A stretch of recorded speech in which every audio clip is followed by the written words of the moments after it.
இவங்கள பார்த்தா ஏன் இப்படி பண்றாங்க அப்படின்னு ஒண்ணு தோணல நெகட்டிவா. ஒருத்தருக்கு ஆனா இன்ஸ்டா ஐடி நேம் தெரியல எனக்கு. கீழே டெக்ஸ்ட் போடுவாங்கல்ல, அப்படின்னு ஒருத்தர் இருக்காரு, அவர் போடுவார் அந்த மாதிரி. அதை வந்து யூடியூபர்ஸ் வந்து அடிச்சு சொன்னாங்க இந்த மாதிரி தப்பு நீங்க பண்றது. ஆனா அப்பயும் என்ன பண்றான், அந்த யூடியூபருக்கு ஒரு வீடியோ போடுறான் இவன். Hey guys,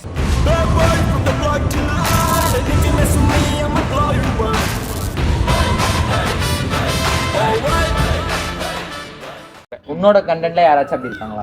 நீ நெக்ஸ்ட் என்கிட்ட தான் வருவேன். ஏன்னா அந்த பக்கம் ஜம்ப் பண்ண நல்லா இருக்காது, அதெல்லாம் உங்ககிட்ட வரேன், நீ சொல்லு. நம்மளுக்கு வந்து பிடிக்காத ஒரே ஆளு அக்கா வந்திருக்கேன்டா. எதுக்கு அவங்க ஒரு கண்டென்ட் வச்சு நீ இருக்கு, எனக்கு அந்த ரீல் சஜஸ்டே ஆகலடா. ஆனா வந்து நிறைய பேர் அதை வாய்ஸா பண்ணி நான் கேட்டிருக்கேன். அது எதுக்கு அவங்க யூஸ் பண்றாங்க, எதுக்கு இன்ஸ்டாகிராம்ல வந்து அவங்க பண்றாங்களே தெரியல.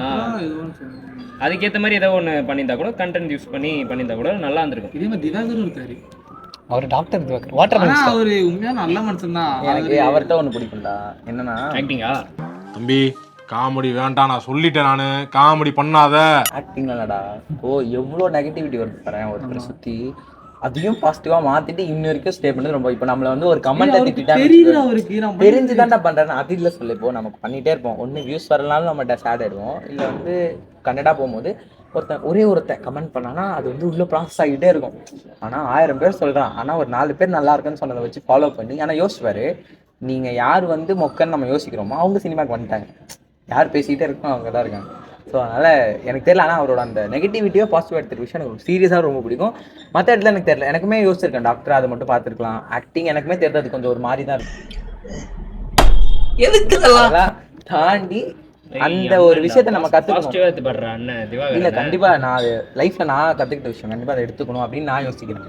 சொல்லுங்க பரத், நீங்க யாரையாச்சும் அக்கா அவன் இன்னும் திருந்தல மாமா. நான் அந்த கண்டென்ட்டுக்குள்ளேயே வர விரும்பலையே சொல்லேன். அதாவது திவாகர் அவங்களாச்சும் வந்து ஏதோ ஒன்று பண்ணாரி போகிற இடத்துல அதெல்லாம் ஓகே. ஆனால் அது வந்து மிஸ்யூஸாக எதுவுமே பண்ணல. அவர் என்ன அவர் பண்ணணும்னு நினச்சி காமிச்சிட்டேன். இது வந்து கம்ப்ளீட்டாக அவங்க பண்ணணும்னு பண்ணுறாங்க, அதுவும் நல்ல விஷயம் இல்லைன்னு தெரிஞ்சு பண்ணுறாங்க. அதை நம்ம டிஸ்டர்பே பண்ண முடியாது. அதுதான் பிடிக்காதுன்னு நானும். இல்லை ஓகே, அது கரெக்டா, அதை நம்ம ஒன்றுமே பண்ண முடியாது. அது அவங்களா ஒன்றும் சரியாகணும், இல்லை பார்க்குறவங்க சரி பண்ணணும். அது எல்லாமே ஆடியன்ஸ் உங்கள் கையில் தான் இருக்குது. பரத், உனக்கு யாராச்சும் இல்லை ஏதாவது இன்ஃப்ளூயன்சர்? நம்மளுக்கு இருமான சுத்தமாக பிடிக்காது.